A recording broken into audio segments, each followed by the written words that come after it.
ऐसा क्या हुआ कि भारत के प्रधानमंत्री को अपने देश की नहीं, एक विदेशी टीचर का नाम मन की बात में लेना पड़ा? सोचिए, जिस भाषा को हम बेकार, पुरानी और काम की नहीं कहकर स्कूलों से निकाल रहे थे, उसी भाषा से आयरलैंड के बच्चों की सोच बदल गई। उनकी याददाश्त, उनका फोकस, उनकी सीखने की रफ्तार, सब कुछ यूरोप के टॉप स्कूलों को चौंकाने लगा। भारत से हजारों किलोमीटर दूर एक यूरोपीय इंसान वो कर रहा था जो हम खुद अपने बच्चों के लिए नहीं कर पाए। ये कोई साधारण टीचर नहीं है, ये वो आदमी है जिसने ऊंचा कॉर्पोरेट पद छोड़ा, लाखों की सैलरी ठुकराई और एक ऐसी भाषा के लिए अपनी जिंदगी बदल दी जिसे आज के भारत में भविष्यहीन कहा जा रहा है। और जब भारत सरकार ने एक विदेशी को पद्मश्री देने का फैसला लिया, तब सवाल सिर्फ सम्मान का नहीं था। सवाल था, क्या हमने अपनी सबसे बड़ी ताकत को खुद ही भूल जाने की गलती कर दी? आखिर क्या है रटगर कोटनहॉर्स्ट का वो सीक्रेट मिशन जो भारत से ज्यादा यूरोप को बदल रहा है? तैयार हो जाइए, ये कहानी आपको गर्व नहीं, पहले शर्म और फिर सोचने पर मजबूर करेगी। और अब देखिए वो दृश्य जिसने साल 2022 में पूरे विश्व के होश उड़ा दिए।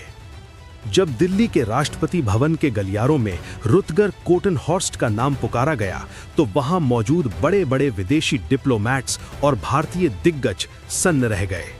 एक ऐसा आदमी जिसके पास आयरलैंड का पासपोर्ट है, जो पूरी तरह विदेशी है, उसे भारत का चौथा सर्वोच्च नागरिक सम्मान पद्मश्री क्यों दिया जा रहा है? जब वो राष्ट्रपति के सामने झुके तो वो सिर्फ एक अवार्ड नहीं ले रहे थे, बल्कि वो पूरी दुनिया को बता रहे थे कि भारत का ज्ञान सीमाओं का मोहताज नहीं है। लेकिन असली सवाल अभी भी वही है, एक विदेशी को इतना बड़ा सम्मान क्यों? क्या ये महज राजनीति थी, या फिर इस इंसान ने आयरलैंड की धरती पर कुछ ऐसा चमत्कार कर दिया था जिसे भारत की सरकार भी सलाम करने पर मजबूर हो गई? अब देखिए इस इंसान का वो कारनामा जिसने आयरलैंड को एक डिजिटल गुरुकुल बना दिया। रुतगर कोटनहॉर्स्ट ने जो किया वो आज का भारत सोच भी नहीं सकता। उन्होंने डबलिन के जॉन स्कॉटिश स्कूल की पूरी नींव ही बदल दी। अनिवार्य संस्कृत। उन्होंने इस स्कूल में संस्कृत को ऑप्शनल नहीं बल्कि मैंडेटरी यानी अनिवार्य बना दिया। यहाँ का हर बच्चा, चाहे वो ईसाई हो या किसी और धर्म का, उसे संस्कृत पढ़नी ही पड़ती है। अद्भुत प्रार्थना। सोचिए, जहां पश्चिमी देशों में बच्चे पॉप म्यूजिक पर झूमते हैं, वहां रुतगर के छात्र सुबह की शुरुआत ओम पूर्णमदः पूर्णमिदं और नमस्ते अस्तु भगवन जैसे मंत्रों से करते हैं। जब ये आयरिश बच्चे एक सुर में प्रार्थना करते हैं तो ऐसा लगता है जैसे डबलिन की हवाओं में साक्षात सरस्वती उतर आई हों। Ayurveda in syllabus. उन्होंने सिर्फ भाषा नहीं पढ़ाई, उन्होंने बच्चों के लिए वेलबींग कोर्स बनाया। वहां के 12 साल के बच्चों को पता है कि उनका शरीर वात, पित्त या कफ में से क्या है। वो अपनी डाइट और अपनी लाइफस्टाइल आयुर्वेद के हिसाब से तय करते हैं। उन्होंने sanskrit.ie नाम का एक ऑनलाइन पोर्टल बनाया ताकि यूरोप का हर नागरिक भगवद गीता को शुद्ध उच्चारण के साथ पढ़ सके। उन्होंने संस्कृत को धर्म नहीं बल्कि विज्ञान बनाकर पेश किया। ये सब शुरू हुआ एक ऐसी खोज से जिसने रटकर की पूरी दुनिया बदल दी। 21 साल की उम्र में रटकर गणित के दीवाने थे, लेकिन उन्हें पश्चिमी गणित में वो पूर्णता नहीं मिल रही थी। तभी उनके हाथ लगी स्वामी भारती कृष्ण तीर्थ की वैदिक मैथमेटिक्स। जब उन्होंने उन सूत्रों को हल करना शुरू किया तो उनके होश उड़ गए। वो जटिल सवाल जिन्हें कंप्यूटर फेल कर देते थे, भारत के प्राचीन सूत्र उन्हें एक लाइन में खत्म कर रहे थे। रटकर चिल्ला पड़े, हाउ इज दिस पॉसिबल? यहीं से शुरू हुई उनकी अद्वैत वेदांत की भूख। उन्हें समझ आ गया कि जिस देश का गणित इतना ताकतवर है, उसकी भाषा कैसी होगी। उन्होंने अपना सब कुछ दांव पर लगा दिया और शुरू हुई एक ऐसी यात्रा जो उन्हें आयरलैंड के आरामदायक कमरों से उठाकर भारत की तपती धूप में ले आई। क्या आप जानते हैं कि एक ऊंचे पद और पावर का मोह छोड़ना कितना मुश्किल होता है? रटगर के पास सब कुछ था। वो जॉन स्कॉट स्कूल के वाइस प्रिंसिपल थे। पूरा डबलिन उनके सामने झुकता था। लेकिन 2009 में उन्होंने एक ऐसा फैसला लिया जिसे सुनकर उनके अपनों ने उन्हें पागल समझ लिया। उन्होंने अपना इस्तीफा मेज पर पटक दिया और कहा, मुझे ये कुर्सी नहीं चाहिए, मुझे एडमिनिस्ट्रेशन नहीं संभालना, मुझे सिर्फ एक साधारण संस्कृत टीचर बनना है। सोचिए, कोई इंसान अपनी पूरी पावर और रसूख इसलिए छोड़ देता है क्योंकि उसे लगा कि संस्कृत की ये मशाल थामने वाला कोई नहीं बचा।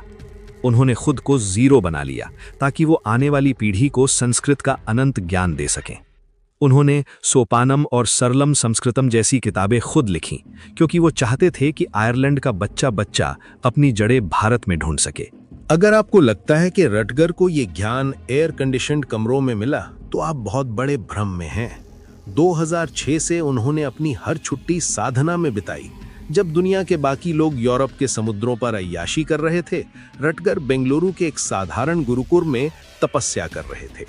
जमीन पर एक पतली चटाई पर सोना, सुबह 4:30 पर ब्रह्म मुहूर्त में उठकर ठंडे पानी से नहाना और वो भयानक गर्मी जहां बिजली का नामो निशान नहीं था। उन्होंने उत्तर भारत के महान शंकराचार्यों के चरणों में बैठकर घंटों संस्कृत व्याकरण के पेचीदा सूत्र सीखे। उन्होंने श्री अरविंदो आश्रम पौंडीचेरी में डॉक्टर नरेंद्र के साथ मिलकर महीनों रिसर्च की कि कैसे पश्चिमी बच्चों को संस्कृत के खेल खिलाए जाएं। उन्होंने भारत की गरीबी को नहीं देखा, उन्होंने भारत के उस सोने को पकड़ा जो हमारे वेदों में दबा पड़ा था। रटगर की सबसे बड़ी ताकत उनकी बेबाकी है। वो आयरलैंड की क्लास में खड़े होकर दुनिया के सामने कहते हैं, English is a random and defective language. अंग्रेजी एक दिशाहीन और दोषपूर्ण भाषा है। वो बच्चों को दिखाते हैं कि कैसे इंग्लिश के नियम हर 200 साल में बदल जाते हैं। आज का इंसान 500 साल पुरानी अंग्रेजी नहीं समझ सकता, लेकिन संस्कृत, वो कहते हैं कि संस्कृत इनडिस्ट्रक्टिबल है, अविनाशी है। ये कोई साधारण भाषा नहीं, ये ध्वनि का विज्ञान है, साइंस ऑफ साउंड। वो तर्क देते हैं कि संस्कृत का वर्णमाला चार्ट मानव मुंह की एनाटॉमी पर आधारित है। जब एक बच्चा क, ख, ग बोलता है तो उसके दिमाग की नसें सक्रिय होती हैं।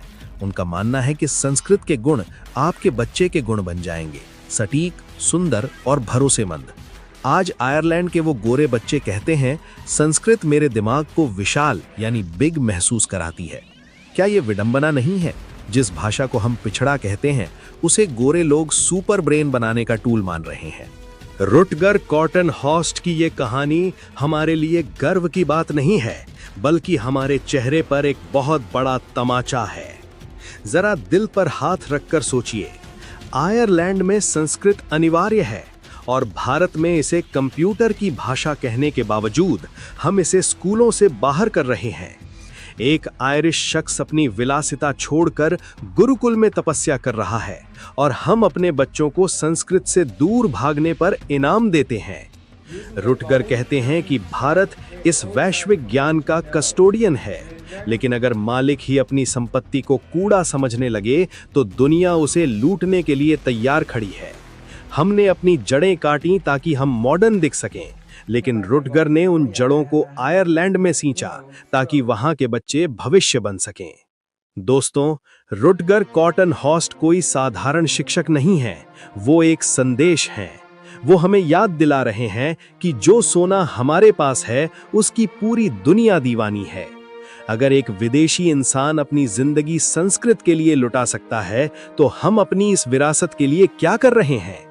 रुटगर आज भी आयरलैंड में डटे हुए हैं, हर दिन यूरोप की हवाओं को ओम की गूंज से पवित्र कर रहे हैं। अगर आपको आज इस आयरिश ऋषि की कहानी ने झकझोर दिया है तो इस वीडियो को हर उस भारतीय तक पहुंचाएं जो अपनी संस्कृति पर शर्म करता है। उन्हें दिखाएं कि असली विज्ञान हमारे वेदों में है। वीडियो को लाइक करके कमेंट में प्राउड इंडियन और सल्यूट टू रुटगर लिखें। याद रखिए, जब तक संस्कृत है तब तक भारत है, और जब तक भारत है तब तक सत्य जीवित है। जय हिंद, वंदे मातरम।